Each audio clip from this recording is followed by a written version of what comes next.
तो दोस्तों कैसे हैं आप सब। और मेरे ख्याल से आप लोग ठीक ही ठाक होंगे। और आइए आज की इस वीडियो में दोस्तों हम बात कर लेते हैं बेल के बारे में। मतलब बेल कैसे होती है, कैसे क्या करना होता है। जो बता दें, जो नए वकील वकालत के क्षेत्र में आने के बारे में सोच रहे हैं उनके लिए ये वीडियो है और उनको काफ़ी हेल्प मिलेगी इस वीडियो से। तो आइए आज की इस वीडियो में हम जानने की कोशिश करते हैं कि बेल कैसे कराते हैं, इसका फंडा क्या होता है और छोटी मोटी जो जानकारी होती है जो आप प्रैक्टिस करने आते हैं, जब आपको जानकारी उसकी होती है तो वही सारी बातें आज की इस वीडियो में हम जानने की कोशिश करेंगे। तो चलिए फटाफट वीडियो शुरू करते हैं। मेरा नाम है राहुल सिंह और आप देख रहे हैं एडो हेल्प अस।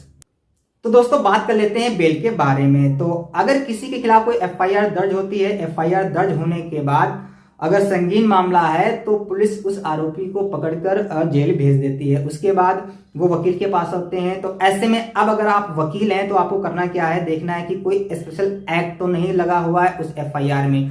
अब यहाँ पर आपको बता दें कि अगर कोई स्पेशल एक्ट उस एफआईआर में लगा हुआ है, जैसे कि पॉक्सो एक्ट लगा हुआ है या गैंगस्टर एक्ट लगा हुआ है या SC/ST एक्ट लगा हुआ है या फिर NDPS एक्ट लगा हुआ है, इस प्रकार का अगर कोई स्पेशल एक्ट लगा हुआ है तो आपको उस स्पेशल एक्ट जो भी लगा हुआ उसकी कोर्ट से आपको बेल करानी होगी। अब यहाँ पर आपको बता दें कि जो भी स्पेशल एक्ट होते हैं उसी हिसाब से स्पेशल कोर्टें बनाई जाती हैं। तो ऐसे में आपको लोअर कोर्ट में बेल डालनी नहीं होती है।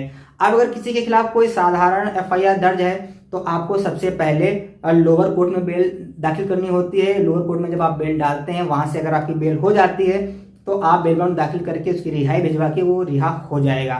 लेकिन अगर आपने बेल दाखिल की है लोअर कोर्ट में और आपकी बेल खारिज हो गई है तो उसके बाद वो आप खारजा लेकर के सेशन कोर्ट में बेल अप्लाई करते हैं। लेकिन कुछ मामलों में ऐसा होता है कि जब किसी के खिलाफ एफआईआर दर्ज होती है और कोई स्पेशल एक्ट लगा हुआ होता है तो आपको लोअर कोर्ट नहीं जाना होता है। जो भी एक्ट लगा हुआ होता है उस कोर्ट में आपको डायरेक्ट बेल एप्लीकेशन डालनी होती है। वहां से जो भी डिसीजन होता है उसके बाद आप डायरेक्ट हाई कोर्ट जा सकते हैं। अगर उस कोर्ट से बेल आपको मिल गई तो बहुत अच्छी बात है, अगर आपको नहीं मिली है तब उसके बाद आपके पास रास्ता जो होता है वो आपके पास होता है हाई कोर्ट का। तो दोस्तों जो नए वकील हैं उनको इस बारे में जानकारी होनी चाहिए कि कौन सी बेल किस कोर्ट से होगी।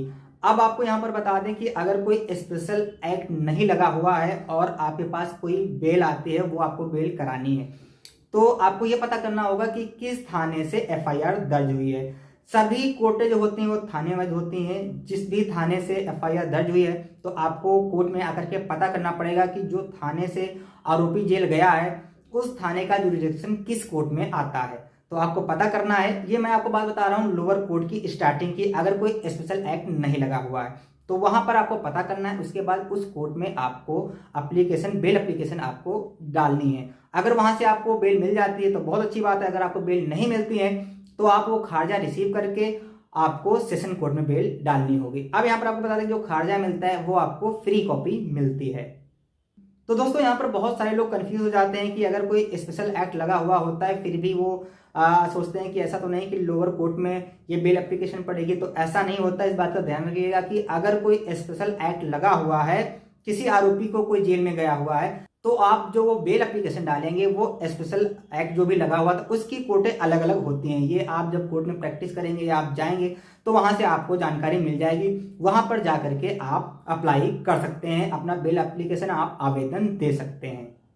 अब दोस्तों यहाँ पर आपको एक बात और बता दें कि जब भी आप कोई बेल एप्लीकेशन कोर्ट में मूव कर रहे हैं तो वहां पर आप कब से आरोपी जेल में है ये आप जरूर मेंशन करें। कभी कभी क्या होता है कि लोग बेल एप्लीकेशन मूव कर देते हैं, कोर्ट में डाल देते हैं, लेकिन वो ये नहीं लिखते हैं कि आरोपी कितने समय से जेल में है। तो अगर आप एक नए वकील हैं तो आपको ये जानना जरूरी है कि जब भी आप कोई बेल एप्लीकेशन आवेदन कर रहे हैं तो जो भी आरोपी जेल में जिसकी आप बेल करा रहे हैं वो कब से जेल में है ये आपको लिखना जरूरी है। इससे कोर्ट को पता चल जाता है कि आरोपी कितने समय से जेल में है। क्योंकि अगर आप लिख के नहीं आ रहे हैं और बाद में आपसे कोर्ट पूछती है कि आरोपी कब से जेल में है तो आपको बताना पड़ेगा। तो वो चेक करेंगे कि क्या आपने बेल एप्लीकेशन में लिखा है, तो बाद में आपको दिक्कत हो सकती है। इसलिए बेहतर ये होगा कि जब भी आप कोई एप्लीकेशन कोर्ट में डाल रहे हैं तो ये जरूर लिखें कि आरोपी कितने समय से जेल में है, वो किस डेट को जेल गया था वो आप मेंशन जरूर करें।